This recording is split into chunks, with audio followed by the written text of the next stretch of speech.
ओम श्री परमात्मने नमः। श्री चैतन्य चरित्रावली अध्याय महाप्रभु के वृंदावनस्थ 6 गोस्वामी गण। आगे दूसरा श्री सनातन जी गोस्वामी। श्री सनातन जी का जन्म संवत 1544 के लगभग अनुमान किया जाता है। इनके कारावास का वृत्तांत, उससे मुक्ति लाभ करके प्रयाग में आगमन, प्रभु के चरणों में रहकर शास्त्रीय शिक्षा का श्रवण, वृंदावन गमन, पुनः लौटकर पुरी में आगमन, शरीर में भयंकर खुजली का हो जाना, श्री जगन्नाथ जी के रथ के नीचे प्राण त्यागने का निश्चय, प्रभु की आज्ञा से वृंदावन में जाकर भजन और पुस्तक प्रणन करते रहने का वृत्तांत तो पाठक पीछे पढ़ ही चुके होंगे।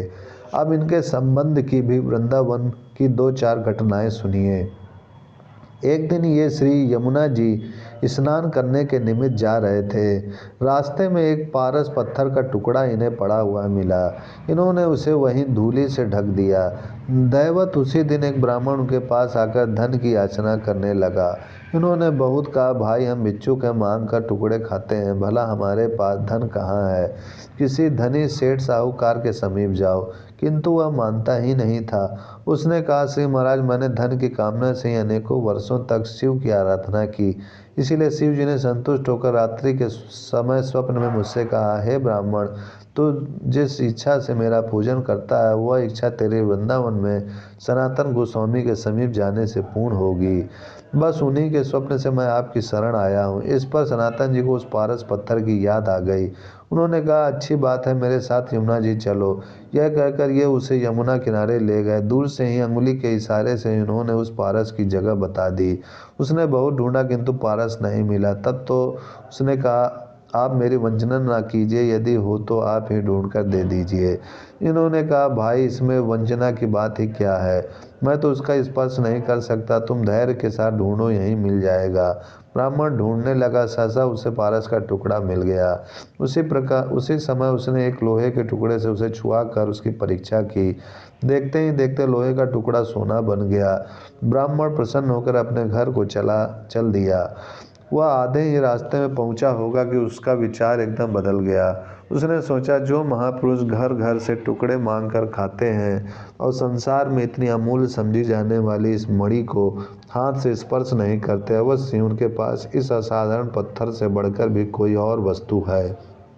मैं तो उनसे उसी को प्राप्त करूंगा। इस पारस को देखकर तो उन्होंने मुझे बहका दिया।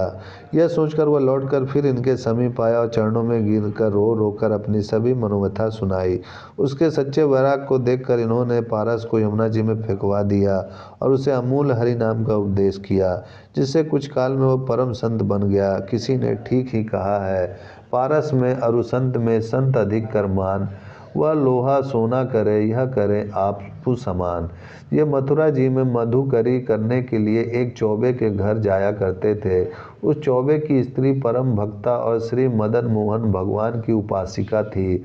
उसके घर बाल भाव से श्री मदन मोहन भगवान विराजते थे। सनातन जी उनकी मनोहर मूर्ति के दर्शनों से अत्यंत ही प्रसन्न होते। असल में तो वे मदन मोहन जी के दर्शनों के ही लिए वहाँ जाते थे। उस चौबिना का एक छोटा सा बालक था। मदन मोहन भी बालक ही ठहरे। दोनों में खूब दोस्ती थी। मदन मोहन तो गंवार ग्वाले ही ठहरे। ये आचार विचार क्या जाने। उस चौबिनी के लड़के के साथ ही एक पात्र में भोजन करते। सनातन जी को देखकर बड़ा आश्चर्य हुआ कि ये मदन मोहन सरकार बड़े विचित्र हैं। एक दिन ये मधुकरी लेने गए। चौबिन इन्हें भिक्षा देने लगी। इन्होंने आग्रह पूर्वक कहा, माता, यदि तुम मुझे कुछ देना ही चाहती हो तो इस बच्चे का उच्छिष्ट अन्न मुझे दे दो।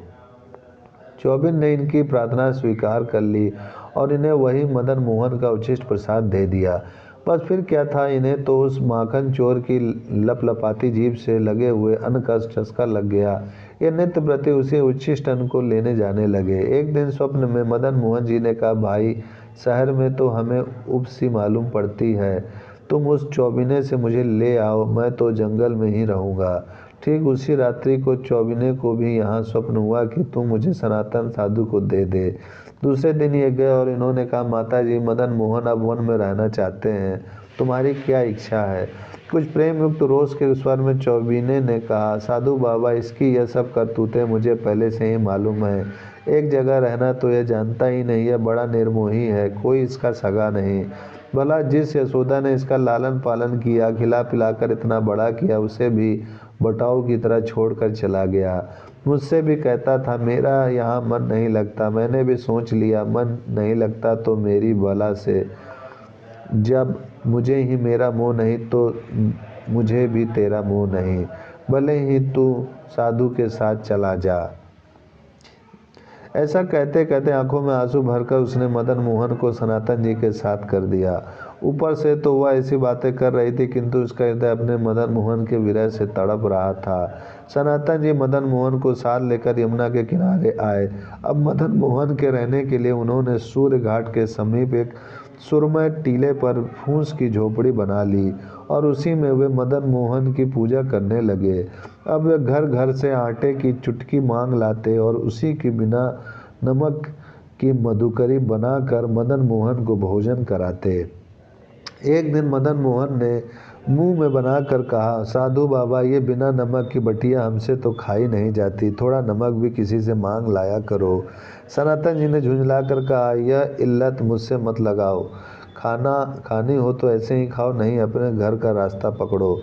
मदन मोहन सरकार ने कुछ हंसकर कहा, एक कंकड़ी नमक को कौन मना करेगा, कहीं से ले आना मांग कर। दूसरे दिन से ये आटे के साथ थोड़ी नमक भी लाने लगे। चटोरे मदन मोहन को तो मीठे माखन और मिश्री की चाट पड़ी हुई थी, इसलिए एक दिन बड़ी ही दीनता से बोले, साधु बाबा, ये रूखे टिक्कर तो हमारे गले के नीचे नहीं उतरते, थोड़ी घी भी कहीं से लाया करो तो अच्छा है। अब सनातन जी मदन मोहन जी को खरी खारी सुनाने लगे। उन्होंने कहा, देखो जी, सुनो मेरी सच्ची बात, मेरे पास तो ये सूखे टिक्कड़ हैं। तुम्हें घी चीनी की चाट थी तो किसी धनी के यहाँ जाते, मुझ भिक्षुक के यहाँ तो ये ही सूखे टिक्कड़ मिलेंगे। तुम्हारे गले के नीचे उतरे चाहे ना उतरे, मैं किसी धनिक के पास घी बुरा मांगने नहीं जाऊंगा।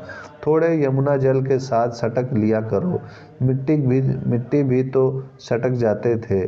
बेचारे मदन मोहन अपना सा मुंह बनाए चुप हो गए। उस लंगोटी बंद साधु से वे और कहीं क्या सकते थे। दूसरे दिन उन्होंने देखा एक बड़ा भारी धनिक व्यापारी उनके समीप आ रहा है। ये बैठे भजन कर रहे थे। उसने दूर से ही इनके चरणों में साष्टांग प्रणाम किया और बड़े ही करुण स्वर से कहने लगे, महात्मा जी, मेरा जहाज यमुना जी में अड़ गया है, ऐसा आशीर्वाद दीजिए कि वह निकल जाए। मैं आपकी शरण में आया हूँ। इन्होंने कहा, भाई मैं कुछ नहीं जानता, इस झोपड़ी में जो बैठा है उससे कहो। व्यापारी ने भगवान मदन मोहन से प्रार्थना की, हे भगवान, यदि मेरा जहाज निकल जाए तो बिक्री के आधे द्रव्य से मैं आपकी सेवा करूं। बस फिर क्या था, जहाज उसी समय निकल गया। उन दिनों नदियों के द्वारा नाव से ही व्यापार होता था। रेल, तार और मोटर आदि यंत्र तो तब थे ही नहीं।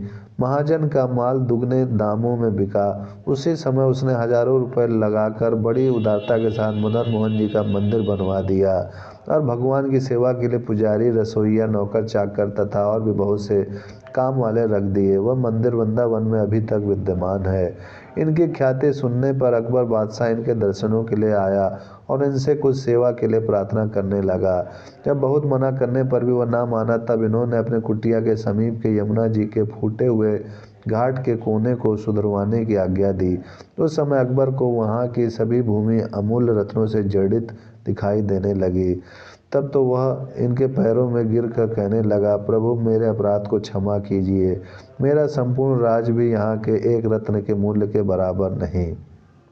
यही घटना श्री हरिदास स्वामी जी के संबंध में भी कही जाती है। दोनों ही ठीक है। भक्तों की लीला अपरंपार है, उन्हें श्रद्धापूर्वक सुन लेना चाहिए। तर्क करना हो तो दर्शन शास्त्रों को पढ़ो। इन्होंने भी भक्ति तत्व की खूब पर्यालोचना की है। इनके बनाए हुए 4 ग्रंथ प्रसिद्ध हैं। बृहद भागवत अमृत 2 खंड, हरि भक्ति विलास टीका आदि प्रदर्शनी, वैष्णवतोषिणी 10 स्कंद की टिप्पणी, लीला स्तव 10 चरित्र। 70 वर्ष की आयु में 1614 ईस्वी सन 1558 की आषाढ़ सुदी चतुर्दशी के दिन इनका गोलोकगमन बताया जाता है। ये परम विनयी भागवत और भगवत रस रसिक वैष्णव थे। ओम शांति शांति शांति।